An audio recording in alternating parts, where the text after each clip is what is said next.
this is not monolithic. I can't say this is Hebrew roots and just give it one label, because within the big broad spectrum, there's this sort of disorganized developing group where there's some who are believers who think they should obey the law of Moses, and others who are apostate. They're not Christians. They reject Jesus Christ. So this is difficult to talk about, because I can't just say Hebrew roots is this, because those within the movement will not agree with me. So I'm going to take the one commonality of the entire Hebrew roots movement, and the commonality is the idea that we ought to obey the law of Moses. Some will say it's more than ought, but they will all agree that you should obey the law of Moses as a believer in God today. We're going to talk about that issue, and I want to get into someone who's representative of this group. So this is one thing right before he gets into this group. Actually, he did just make reference to there being some level of a lack of unity and organization within the movement.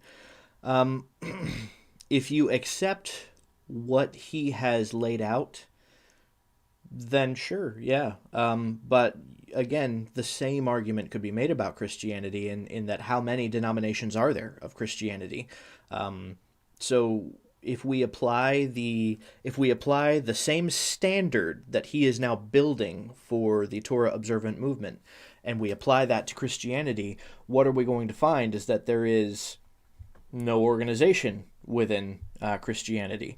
But this is where he would probably say you really have to divide it into the subsects of denominations. So there is organization within the Baptist denomination. There's the Southern Baptist Convention. This is an actual organization that heads off the entire group. And